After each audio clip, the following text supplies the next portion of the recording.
민비련 멤버들도 다들 허탈감에 빠졌다. 4.19에 못지않은 학생들의 열기가 있었으나 그것은 어디까지나 외교 문제에 대한 의사표시였다. 그러기에 타깃을 향해 돌진하는 힘이 약했다. 4.19에 쓰라린 체험을 한 경찰은 무지막지하게 나서지는 않았다. 강경과 회유를 적절히 구사하면서 자신들이 설정한 소기의 목적을 달성하기 위해 신축성 있게 대처했다. 민비련 소속 학생들은 이제 허발의 하숙집에 모이지 않았다. 소문을 들은 형사들이 수시로 거길 들렀고 동반장을 통하여 동태를 파악하고 있는 듯 해서였다. 그들은 성북동에 있는 박정현의 하숙집으로 그들의 아지트를 옮겼다. 영주는 하루에 한 번씩 박 선배의 하숙집을 찾았다. 마침 같은 학년의 종교학과의 이지도가 그 근처에서 하숙을 하고 있었다. 박 선배의 하숙집에 들리기 전에 꼭 지도의 집에 들르곤 했다. 야, 영준아, 나도 박 선배 하숙집에 가볼 수 없겠나? 어느 날 지도가 영준에게 물었다. 영준은 속으로 조금은 의아하게 생각했다. 지도는 원래가 학생들이 그런 모임이나 운동에는 관심이 없었다. 그는 종교학과 학생답게 신앙과 학문 속에 깊이 빠져 있었다. 그러나 지도는 조금 형편이 어려운 듯 했다. 아버지가 고향 도시에서 말단 공무원으로 일하고 있었다. 하숙비가 언제나 넉넉지 못해 쪼들리는 생활을 하고 있었다. 못 갈게 뭐가 있겠노. 선배들이고 다들 아는 사이인데 왜? 무슨 일이 있냐? 그냥 한번 가보려고. 그런데 앞장서는 학생들하고 담을 쌓고 지내니 내 자신이 답답하고 조금은 병신스러워지는 것 같아. 난 내가 전혀 그런 데 관심이 없는 줄 알았지. 내 생각이 그렇다면 지금 당장이라도 같이 가자꾸나. 내가 원한다면 회원으로 가입할 수도 있을 기다. 선배들은 다들 지도의 출연을 환영했다. 경찰의 추적을 피해 몸을 숨겨버린 안철수만이 빠지고 회원들은 박정현의 하숙방에 빽빽이 모여들곤 했다. 사학과에 다니는 양성식도 영준을 따라와 이 모임에 가입했다. 이 학교의 입학시험에 합격할 만한 실력을 갖고 있었다는 사실 외에는 도무지 서울 생활을 버텨나갈 아무런 여건도 가지고 있지 못하기는 마찬가지였다. 야, 어째 이렇게 촌놈들만 모였냐? 누군가가 우스갯소리로 말했다. 등 뜨시고 배부른 서울 아이들이 미쳤다고 이 판국에 뛰어들겠어? 촌놈들 배고프고 앞날이 말짱황이니까 이리로 모여들었지. 하기사 그런 점도 있을 테지. 시골 출신 중에서도 고시 공부하는 애들이나 회계사 시험 준비하는 애들, 약대나 의대 아이들은 이런 데 나타나지 않는다고. 이런 얘기를 무심코 주고받는 학생들이었으나 갑자기 표정을 잃고 돌처럼 굳어지기도 했다. 학생들은 머지않아 닥쳐올 4.19 기념일을 기약하면서 정부의 한일회담 추진 상황을 지켜보고 있었다. 정부의 태도에는 확실히 변화의 조짐이 보이고 있었다. 그러나 회담 자체를 포기하는 듯한 낌새는 어디에서도 눈치챌 수 없었다. 안영란에게서 심상치 않은 벽을 느낀 영주는 잠시나마 그녀를 잊고 지냈다. 전혀 생각지도 못한 그녀의 다른 모습 앞에서 그는 아연해지지 않을 수 없었다. 사람의 관찰력과 느낌이란 것이 얼마나 엉뚱할 수 있는가를 영주는 실감했다. 그러나 필시 무슨 곡절이 있는 듯 했다. 짧은 시일도 아니고 그렇대도 오랜 세월 동안 알고 지냈던 형란이가 그런 속성을 가진 여자일 수 없다고 생각했다. 왠지 형란은 영준 자신이 도전하여 허물어야 할 대상으로 여겨지는 것이었다. 그녀는 쉽게 허물어질 수도 있지만 거기에는 그녀가 내거는 조건이 따른다. 그것은 여간 부담스러운 것이 아니었다. 그러나 그렇다고 해서 감정에 젖어 나약한 모습으로 물러설 영주는 아니었다. 잠시 동안 그녀를 생각하지 않고 대무도 소강 상태로 접어든 사이 다시금 영주는 오해수 여인의 감정의 찌꺼기와 자신을 에워싸고 있는 혈연의 고뇌로 심한 자아의 흔들림과 위축을 느끼고 있었다. 그는 방바닥에 앉았거나 의자에 앉았다가도 불현듯 용수설처럼 자리를 박차고 일어서곤 했다. 자신은 어디서건 한자리에 붙박이가 되어 있을 수 없는 존재로 느껴지는 것이었다. 그럴 경우 그는 폭포처럼 몰려드는 운명의 홍수에 말려 돌아올 수 없는 죽음의 계곡으로 떨어질 것만 같았다. 어느 봄비 내리는 날 오후 마론 위의 숲 우거진 교정을 거닐고 있던 영준에게 저쪽에서부터 학과의 조교가 두리번거리면서 다가왔다. 그는 큰 눈알을 껌뻑이면서 신입생이 영준의 눈치를 살폈다. 어이, 내가 김영준이지? 네, 그렇습니다. 널 찾느라고 오늘 아침부터 교정을 헤맸어. 여기 전부가 왔어. 전부라는 말에 영준은 덜컹 내려앉는 가슴을 느꼈다. 영철 사망이란 네 글자가 찍혀 있었고 전보의 발신인은 엉뚱하게도 이종사촌인 정성렬이었다.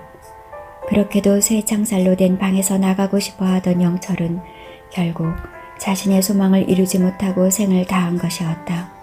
마론 위에 가지 드리워진 교정의 벤치에 앉아 내리는 땅거미에 몸을 가린 영준의 뺨에는 눈물이 흐르고 있었다. 영준은 오래간만에 학교 뒤 낙산으로 희식의 삼촌을 찾아갔다.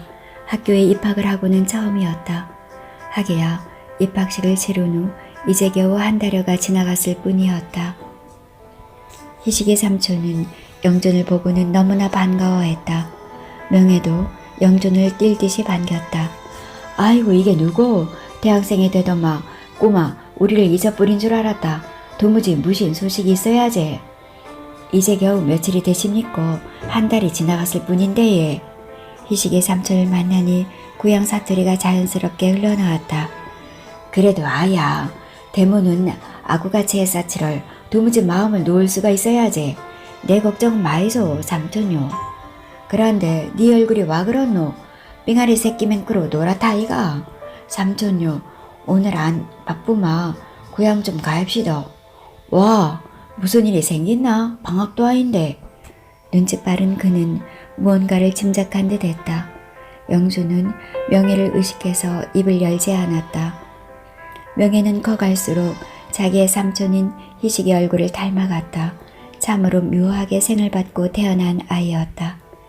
용산역으로 달려가 군용 밤기차를 탔다. 오늘따라 기차의 출발을 알리는 기적소리가 그렇게 그슬플 수가 없었다. 영철이가? 아버지가? 자리를 잡자마자 희식의 삼촌이 물어왔다. 명예는 집에 떼어놓고 왔다. 영철입니다. 희식의 삼촌은 짧게 신음을 토했다. 그의 신임이 짧은 것은 올 것이 결국 오고야 말았다는 사실을 의미하는 듯이 들렸다. 영철의 시신을 모신 관을 외관 읍내로 옮겼다. 강을 끼고 그의 관을 실은 연구차가 천천히 움직였다. 강의 수면에서 피어오른 강한 개가 녹음에 물들어가는 골짜기로 퍼져오르고 있었다. 미군 3쿼터를 개조해서 만든 연구차는 노면이 고르지 못한 강한 길을 덜커덩거리면서 달렸다. 영준은 잠을 자지 못하고 야간 열차를 타고 내려왔기에 머리에 통증이 왔다. 목이 잘려지는 듯한 갈증이 왔다. 옆자리에 앉은 희식의 삼촌은 졸고 있었다. 영준은 자신이 졸리는지 안 졸리는지 금방 분간이 되지 않았다. 다만 지독한 두통과 갈증이 의식될 뿐이었다. 차 안의 관 건너편에 앉은 어머니는 계속 울고 있었다. 성렬이가 어머니를 자신의 택시에 태우고 온 모양이었다. 그는 침통한 얼굴로 자신의 큰 이모 옆에 앉아 있었다. 영준은 연구차와 덜커덩거리는 흔들림이 어쩌면 안정을 모르고 끝없이 덜커덩거리기만 하는 자신의 운명과도 같다는 생각을 했다.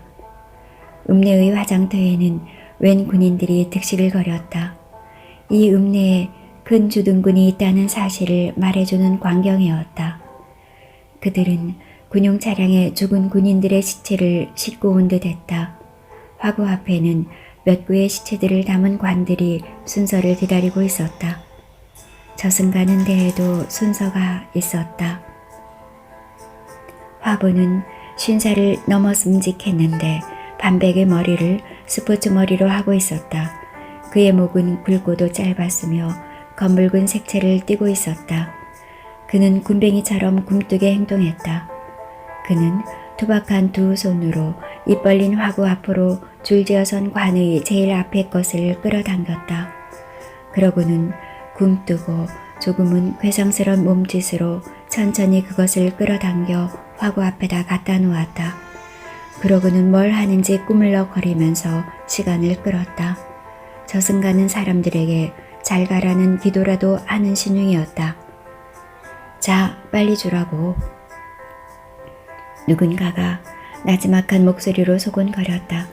신사복을 입은 한 사내가 화보의 우돛 옆 주머니에 뭔가를 찔러주었다. 그러나 그 늙은이 얼굴에는 아무런 표정도 일지 않았다. 그는 그 굼뜬 행동으로 관을 화구로 밀어넣는다. 그리고는 철커덩 하는 소리가 나게 화구의 세문을 닫는다. 잠시 뜸을 들인 후 옆벽에 붙어있는 스위치를 넣는다. 윙 하는 음향이 일고 불길이 치솟는 소리가 들려온다. 그것은 꽤나 우렁차서 가히 지축을 뒤흔드는 것 같았다. 10분 정도의 시간이 지나고 나서 반백의 늙은이는 스위치를 끈다. 이제 시신은 제가 되었고 혼은 저승으로 간 것이다. 그는 갈고리로 화구의 세문을 열고 관을 올려놓았던 철판을 끌어낸다. 그 위에는 몇 점의 새하얀 뼈가 올려져 있을 뿐이었다. 그는 그것들을 옆에 놓여있던 절구에다 쓸어 담아서는 쇠공이로 빻았다. 그러고는 기분 나쁘게 불을 붙여 만든 종이 봉지에다가 쓸어 담아 유가족에게 넘겨준다. 누군가가 슬피 우는 어머니를 화구에까지 오시지 못하게 했다. 그녀를 저쯤 흐르는 강이 내려다 보이는 언덕으로 데리고 갔던 것이다. 영주는 어머니를 아버지에게로 모셔다 드리고 희식이 삼촌과 함께 상경하였다. 구인의 뼈가루는 자신이 가지고 왔다. 구인이 숨을 다한 지역에서 가능한 한 멀리 떨어진 데에다가 뿌려주는 것이 좋다고들 했다. 그는 상경하던 다음 날 희식이 삼촌과 같이 한강으로 나가 흐르는 강물에 그것을 뿌렸다. 뭔가 자신의 한 귀퉁이가 사정없이 내려앉는 듯한 감각을 영주는 분명히 느꼈다. 그는 길을 걸을 때에도 자신의 발걸음이 어쩌면 휘청거리는지도 모른다는 생각을 했다. 가루를 뿌리던 날 자신이 받았던 강한 충격에서 그는 꽤 오랜 세월 동안 벗어나지를 못했다. 그는 멍청하게 강의실을 드나들었다. 그러니 교수들의 강의가 제대로 들어올 리 없었다. 어느 날 오후 교정에서 성식이를 우연히 만났다. 그는 영준을 대하자 놀란 눈을 했다. 언제나 무표정하고 별말이 없는 성식으로서는 별난 일이었다. 야, 영준아, 할 말이 있다. 저리로 좀 갈까? 그래. 무슨 일이고? 저리로 가서 얘기를 하자. 성식은 앞장서서 영준을 벤치로 이끌었다. 그는 주변을 살핀 후 조심스럽게 영준의 표정부터 살폈다. 너 어째 얼굴이 그 모양이냐? 그래, 조금. 그런데 말이야, 저기 홍민이라는 아이 있지? 홍민이라니 누구야? 그때 왜 너하고 결투한 의과대 학생 말이야. 그래. 그 녀석이 홍민이야? 그런데 걔가 말이야 얼마 전에 죽었다고. 뭐라고? 영주는 깜짝 놀랐다. 그것은 실로 너무나 뜻밖의 일이었다.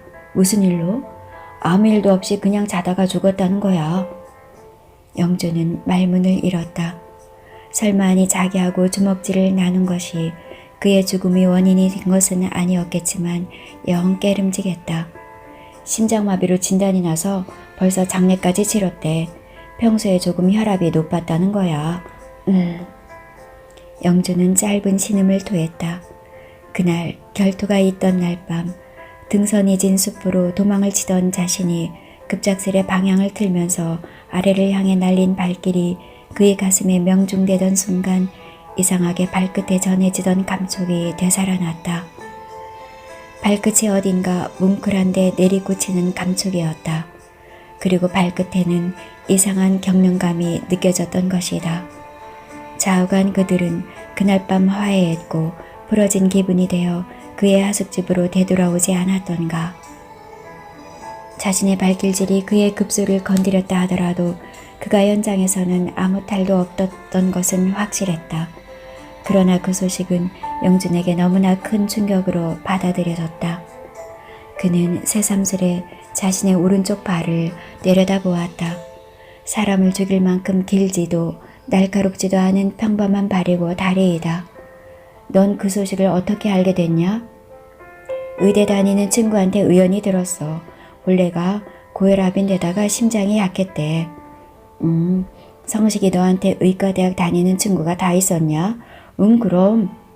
성식은 조금 당황해하는 눈치였다. 시골 모교의 동창총에서 이곳 의과대학에 진학한 동기가 없어서 한 말이었으나 성식에게 여타의 의과대학 친구가 없으란 법이 없었다. 괜한 질문을 했다는 생각을 했다. 자신의 발길질이 그의 죽음의 원인이 아닌 것이 확실한데 괜히 떠들고 나설 필요가 없었다. 그러나 그는 영 기분이 좋지 않았고 또 자꾸만 캥기는 것이었다. 깨끗이 잊혀지지 않았다. 그렇다고 누를 잡고 물어볼 수도 없는 일이었다. 영철의 죽음과 홍민의 죽음은 조금 다르게 받아들여졌다. 전자는 자신의 운명 같은 것을 생각해 했고 후자는 자신에 대해 깊은 죄책감을 느끼게 했다. 자신의 내면을 강타한 두 개의 큰 충격이 있었으나 영주는 입주한 집에서는 일절 내색하지 않았다. 중3 여학생인 진옥이와 고3인 진식은 자신들의 가정교사가 시골집에 무슨 일이 생겨서 잠시 다녀왔을 뿐이라고 알고 있었다. 그러나 영주는 저녁 공부 시간이 끝나면 견딜 수 없는 고뇌와 허탈감에 시달렸다. 고뇌는 주로 홍민의 죽음 쪽에서 오는 듯 했고 허탈감은 영철의 죽음 쪽에서 오는 듯 했다. 그것은 진정 견딜 수 없는 것이었다. 영주는 자신도 모르게 신음을 토하기도 했다. 이젠 자신의 한 귀퉁이가 무너지는 것이 아니라 자신의 전부가 허물어지는 듯한 감각이 전신을 저미고 있었다. 선생님, 어디가 편찮으신가 봐요? 여학생은 총명해 보이는 눈을 들어 말을 했다. 아니, 조금 먼 길을 갔다 와서. 그만 쉬세요. 저희들도 그만할래요. 그래. 영주는 끝내 견디지 못하고 낙산으로 올라가 희식의 삼촌을 찾았다. 여기저기 방구석에는 뱀을 담은 유리병들이 있어서 징그러웠으나 그래도 그들은 자신의 어설픈 혈육임에 틀림없었다. 가능하다면 며칠을 여기에서 좀 쉬고 싶었다. 어머 오빠 이 밤중에? 그래, 삼촌은 어디 가셨냐? 상온에 갔어요. 오늘 새벽에. 상온에? 상온엔 왜? 누가 죽었대요. 독의 삼촌이라고 하던데요. 오빠한테는 알리지 말라고 했는데. 뭐라고? 독의 삼촌이 왜? 찰길로 뛰어들었대요. 기차를 박살낸다고 하면서. 누가 그러대? 사람이 왔어요. 그걸 수습할 사람이 없대요. 오빠한테는 알리지 말랬어요. 독의 삼촌이. 영주는 시계를 보았다. 10시 30분이었다. 11시 10분에 강릉을 향해 떠나는 열차가 청량리에서 있음을 그는 알고 있었다. 그는 급히 여장을 차렸다. 명혜야, 문 잘 잠그고 자거라. 내 고향에 좀 다녀올게. 그리고 내일 이 전화번호로 전화해서 내가 시골 고향에 급한 일이 생겨서 내려갔다고 알려다오. 오빠, 안 가시면 안 돼요. 절대 오빠한테는 알리지 말라고 했거든요. 괜찮다. 걱정 마라. 다녀올게. 영주는 명혜가 신통하고 측은하게 생각되었다. 비탈길을 달려내려와 청량리행 버스를 탔다. 어둠이 칠흑처럼 들어찬 플랫폼에는 벌써 승객들의 모습은 보이지 않았다. 어둠 때문에 윤곽을 알 수 없는 찰마가 이제 막 기적 소리를 바라며 출발하고 있었다. 영주는 가까스로 객차의 승강구에 발을 걸칠 수 있었다. 3등 야간 열차 칸에는 승객들이 많았다. 그들은 나름대로의 자세를 잡고 긴 밤을 때울 차례를 차비르고 있었다. 영주는 객차 안으로 들어가지를 않고 승강구의 복도에 서 있었다. 찰마는 천천히 시내를 벗어났고 가끔가다 토해내는 기적소리 검은 어둠의 장막을 뒤흔들었다. 산간지방의 한밤을 달리는 완행열차는 수도 없이 많은 역들에서 끊임없이 섰다간 다시 떠나곤 했다. 그것은 진정 고뇌와 허무로 이어진 끝없는 밤으로의 대행진이었다. 간신히 자리를 잡은 영주는 쉴 사이 없이 솟구치는 검은 생각의 다발에 자신을 내맡길 수밖에 없었다. 그러다가 그는 어렴풋이 잠결로 떨어지고 말았다. 그가 사람들이 웅성거리는 음향에 눈을 떴을 때에는 기차는 어딘가 널찍한 공간에 멈춰 있었다. 차창 너머에는 여전히 어둠의 장막이 드리워져 있었다. 그 장막 너머에서는 흐릿한 전깃불빛이 드러내져 왔다. 여기 산악의 중심 도시인 영주에 온 것이었다. 산악에 들어찬 어둠과 정적을 뚫고 저쯤에서 안내방송이 들려왔다. 아나운서도 졸리는 목소리였다. 영주, 여기는 영주역입니다. 안동, 대구, 부산 방면으로 여행하시는 손님은 3번 홈으로 가서 차를 갈아타시고 강릉 쪽으로 여행하시는 분들은 조금만 기다려 주시기를 바랍니다. 열차의 교행 관계로 발차가 조금 지연되고 있습니다. 영주는 잠결에서 아득히 안내방송을 듣고 있었다. 그는 손목시계를 보고 싶었으나 눈꺼풀을 뜰 수가 없었다.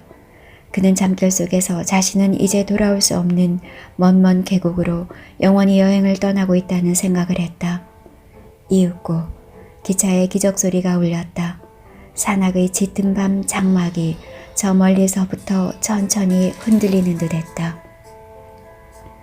구동에 막 이르니 벌써 해는 중천으로 솟아올랐다. 기차역에 내려서 상당히 걸어야 하는 거리 때문이었다. 상현은 집을 떠나 선산으로 빠지는 산길을 오르고 있었다. 동네 사람들과 집안 사람들은 사람이 죽고 죽은 자를 산으로 옮겨 파묻고 하는 일에 익숙해져 있었다. 누구의 죽음이든 죽음 전체에 이르기까지의 과정이 어려운 법이지 누구든 죽고 나서는 절차가 퍽 간단할 수밖에 없는 것이다. 그렇게 죽지 않으려고 발버둥치지만 때가 되면 다들 순식간에 죽어버리는 것이다. 죽음은 이렇게 느닷없이 찾아오는 것일까? 그렇지 않으면 그것은 무슨 필연을 띠고 서서히 잠식해 들어오는 것일까?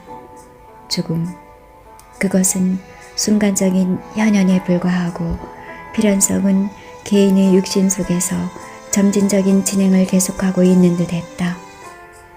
독의 삼촌의 아들인 창호는 상복을 입었는데 덩치가 커서 그렇게 쓸쓸해 보이지가 않았다.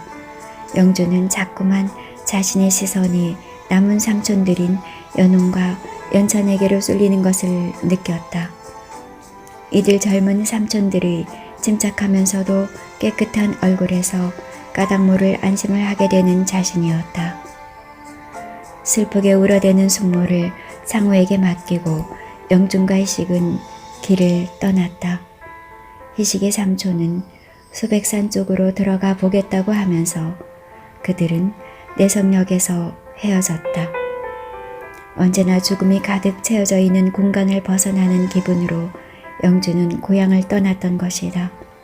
누님을 이상하게 잃어버린 희식의 삼촌도 어쩌면 그런 생각을 할지도 모른다는 추측을 했다.